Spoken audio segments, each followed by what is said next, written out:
Welcome back to Entong's World Channel mga tropa, and good morning po ulit sa inyong lahat. Saan man daw kayo ng mundo. So andito tayo ulit sa likod ng bahay. Maraming bunga yung ating tanim na suha. So ayan, dito tayo sa ating kulungan ng kambing. Siyempre itong mga alaga nating manok is naghihintay na ng kanilang ayuda ngayong umaga. And bago ang lahat, syempre sa mga ating new subscribers, please don't forget to like, share, comment, and subscribe to Entong's World Channel. And hit nyo na rin po yung notification bell para updated tayo sa ating mga next YouTube vlogs. So, good morning ulit, good morning, good afternoon, good evening. Saan naman kayong dawan ng mundo. So, andito tayo ulit sa ating farm. And bagong lahat, intro muna tayo. And let's go!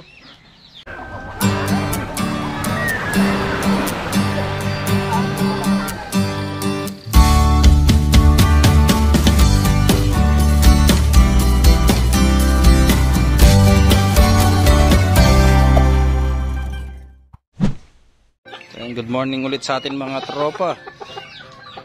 Ating mga manok naghihintay na ng kanilang ayuda. Mamaya papunta tayo kasi ng bayan. Ito, may dala tayong bag. And ma-check tayo dun sa pinagbilhan natin ng paint or yung pintura dun sa paint center. So yan, naghihintay yung ating mga alaga ng pagkain. Itong mga pagkain nila is last night yan. So mamaya tatanggalin na natin yan. And maglalagay tayo ng panibagong pagkain. So ito si power natin, F-series, plus yung ating mga alagang natives. Ito ulit, morning routine. Mamaya naghihintay sila na maipastol dun sa manukan. So, sa manukan kailangan maging dry muna yung kanilang mga damo para just in case man na ipapastol natin sila is hindi nila makakain yung mga parasite ng damo. So mapapansin ninyo, ayan, medyo payat sila dahil nga sunod yung ulan. Medyo naging mahirap yung ating pagkuha ng pagkain, yung source of food nila. So ayan, hopefully makabawi yung katawan nila. So kanina pinurga natin yung mga mangilan-ngilan lang, hindi natin napurga lahat kasi medyo natakot tayo last time kasi nagpurga tayo ng inahin, nakunan yung isa. So yung iba dito kasi buntis na, especially yung white. Sana ba si white? Yun, yung nakahiga dun sa gilid, buntis yun, kaya hindi natin siya pinurga. So pili lang yung ating pinurga, itong dalawang ito plus yung ayun, yung bisiro na yun, and then ito, mga bisiro na to. So yan lang yung pinurga natin, hindi na tayo nagpurga ng mga inahin. Mamaya syempre same routine, lilinisan ulit tong kulungan after nilang umalis dito. So ito yung mga papag nila, simpleng setup lang, oh, papag, yung kawayan, tapos yun yung higaan nilang yun. So mas okay tutusin yung ganitong papag compare doon sa tabla kasi ngayon walang butas. So ang ginagawa doon is just in case man na wala sila rito, yun yung winawalis na lang, tapos kinokolek yung poops nila. Ito may poops dito, yan, ginagawang fertilizer yan, itong poops niya na to. So ganun lang, same routine. Plus tignan nyo, may mushroom dito, masarap sa ano, sinabawang kabuti. Ayan, so kukunin natin yan, gawin natin sinabawan. Okay, hello, good morning. Ito yung ating mga makukulit na aso, si Bacon tsaka si Taba. Sila nasa kulungan. And then mamaya syempre papakawalan ulit sila, mga habol na naman ng manok. Ayan o, oh, nagpapasikat o. Talagang mag best friend sila ni Bacon.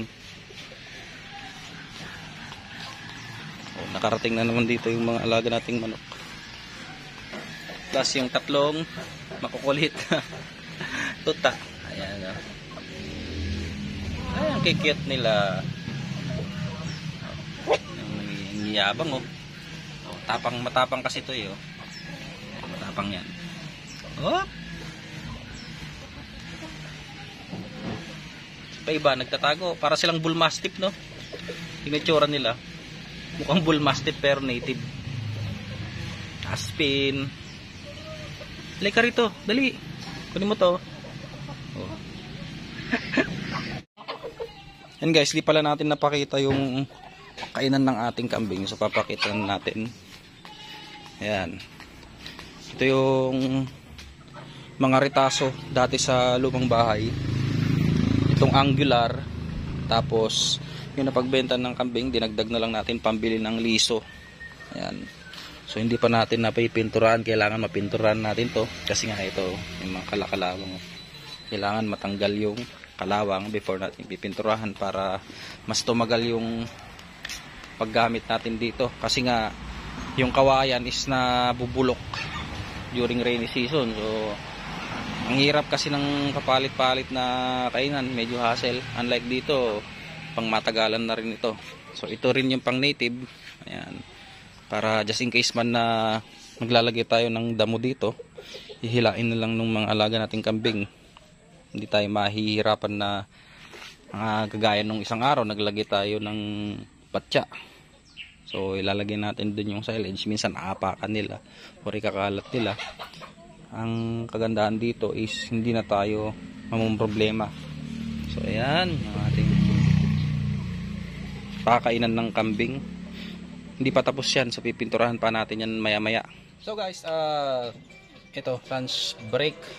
So dito is 12:30 in the afternoon na, and papakita natin yung update sa ating F4 na Boer. So yung exact size niya, si Mikmik. Nipanganak yung ating F4 Boer nung last February 7, 2023. So actually 7 months old na siya ngayon. And ayun nga, ang paglaki niya is medyo na-delay kasi nga medyo natipid natin siya sa feeds, pero yung size niya is malaki pa rin sa ganong edad ng isang kambing. So papakita natin. So ito mga tropa, no, nagbigay tayo ulit kanina ng mulberry leaves. So gustong gusto nila, halos maubos na itong inilagay natin dito sa mag-ina. So ito yung F4 Boer natin, tsaka yung F3 yung nanay niya, tapos yung Anglo natin.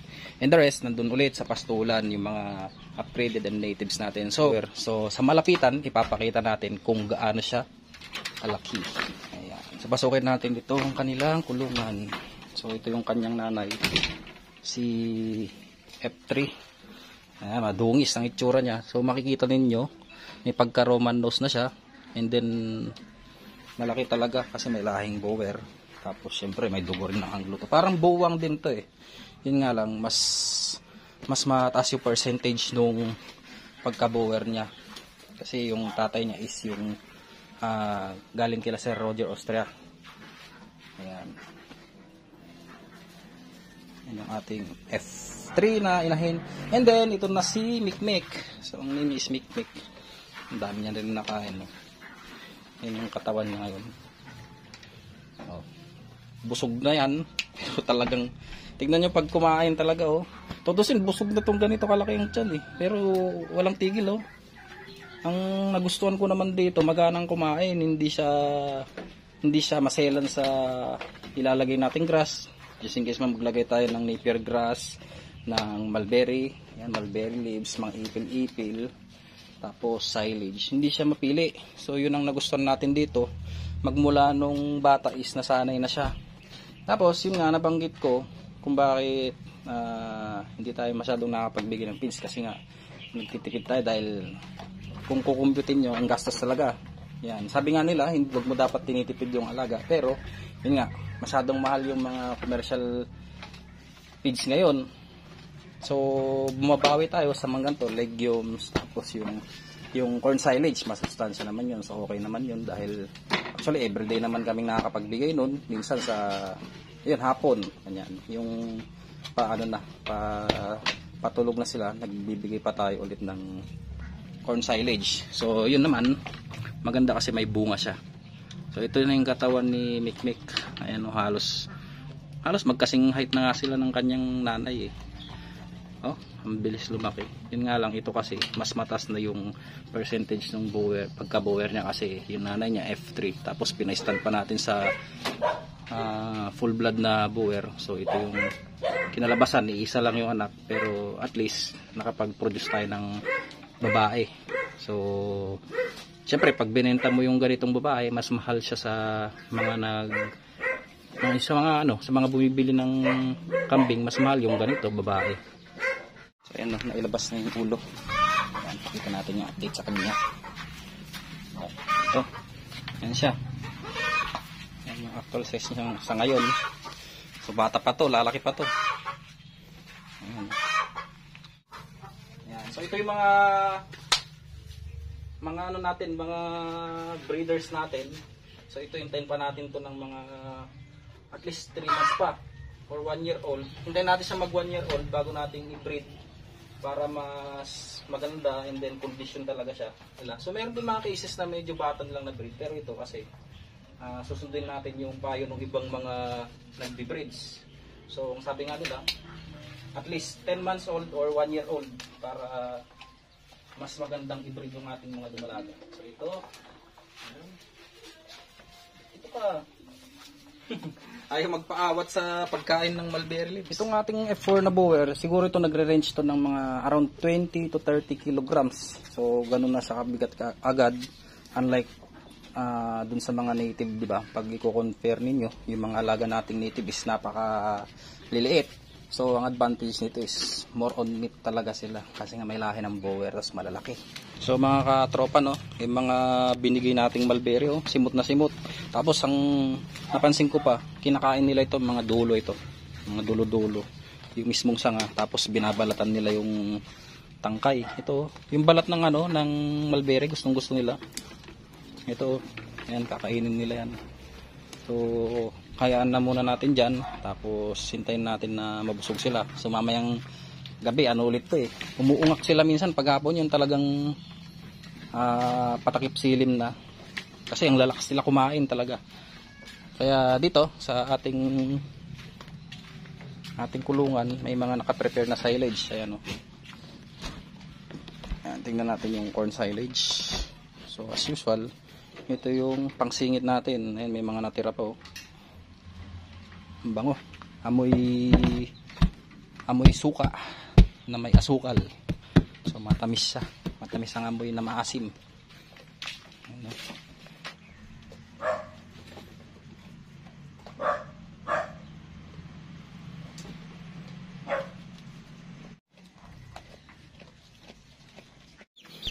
Tropa, silipin din natin itong mga bantam natin. Ayan, no, busog, mga walang balahibo sa dibdib kasi minsan cannibalism, tinutuka ng mga kapwa niyang bantam or kapwa niyang manok.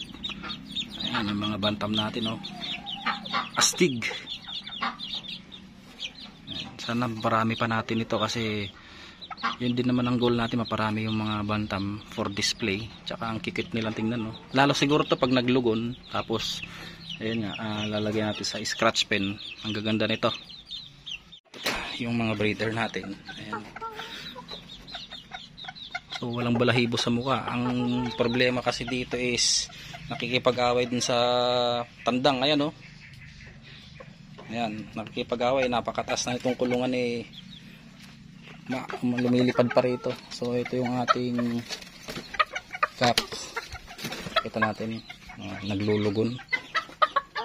Oh, kaliit, naglulugon. So hintayin natin tumubo yung kanyang lawi. Lawi ang tawag dito, yung dulong balahibo na mahaba. So sa ngayon pangit pa siya. Pero sana mapaganda natin tsura niya ulit. Ganda nito, pula natin, puti. Ayan yung hen. So dalawa silang short legs. Dito naman sa kabila, ayan, Colombian yung kulay na to. So naglulugon din. Tapos yung ating inahin, ayan, lemon. Meron siyang 1, 2, 3, 5 itlog. So ayan ang itsura nila sa ngayon. Medyo pangit pa yung balahibo. Pero pag pag na kondisyon natin, gaganda rin itong mga to. Dito tayo sa Peking Duck ulit. Yun nga, may mga nag-PPM sa atin ang Peking Duck. So tinatanong yung presyo. So sa amin kasi bibenta namin to mga 600 per piece kasi nga ang lalaki nila. Tapos siyempre mahirap mag-alaga po ng Peking duck. So sa gastos, yung iba kasi gusto baratin, gusto 300 pesos. So hindi naman po patas yun. Pag mga nag-aalaga po ng mga ganito, maintindihan nyo po ninyo kung gaano kahirap. Saka yung feed consumption nila, medyo magastos. So feeds, bibigyan ng feeds dito. Ang mahal po ng commercial pellets sa totoo lang, kaya kung babaratin niyo ng 300 pesos, wag na lang. ang hirap pa mag-alaga ng ganito. Tsaka tingnan niyo naman po, lalaki. Siguro yung mga yan, nagre-range yan to 2 kilograms to 4 kilograms yung mga yan. Andun yung ano niyan. Hindi yan bababa ng 2 kilograms kasi ang tingnan niyo naman ang lalaki Lalo pag barako. Zoom natin yung barako, pakita natin. So pakita natin yung barako. Ayan sample ng barako. Lalaki pa po ito kasi nga ano pa itong mga mga binatilyo pa lang to Magi-start pa lang na mangitlog. Lalaki Yung mga dumalaga. So yung mga yan dumalaga, mga yan. Ayan, dumalaga. Tingnan niyo po ito after ilang months. Mas lalaki pa po ito lalo pag pinulblas nyo ng feeds. Nako, lalaki. Tsaka ang kagandahan ng Peking duck, iba yung meat talaga nila. Malambot. Ayun maganda. So pag nag-start ng mangitlog to, baka hindi na kami magbenta. Kasi nga yung itlog nito is ginagawa naming salted eggs. Tapos yun ang binibenta natin sa mga kaibigan natin. Minsan meron pang mga orders yan, mga sisiw. So yung mga ducklings nito, just in case makapagpapisa kayo, nagre-range po ito ng 100 to 120 pesos each. Hindi ko lang alam ngayon kasi nga sa mahal ng feeds ngayon, baka nagtaas na rin presyo ng mga ibang breeders. So meron kasing isang variety nito, yung Cherry Valley. Yun yung yung parang maliliit ang leg na hindi ganun kalakihan ng karne o ang kartawan. So ito, may lahi ng gray mood kasi ito kaya mabibigat. Ito natin, diba? Tingnan natin yung mga manok.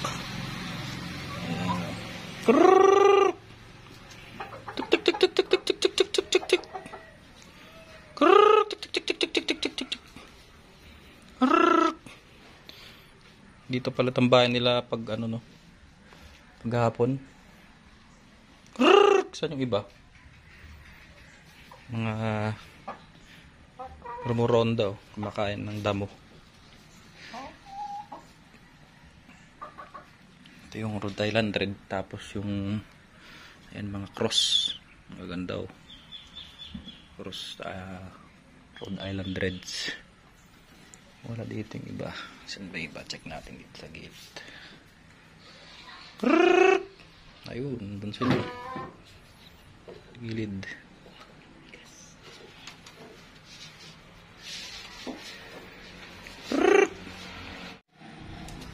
Plus ito, nagtanim din tayo ng ating sili rito.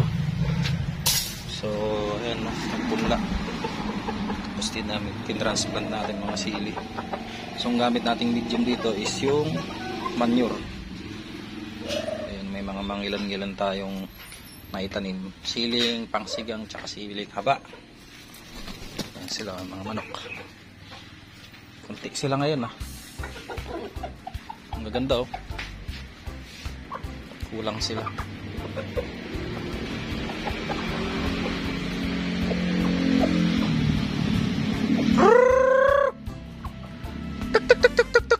Sug ata yung iba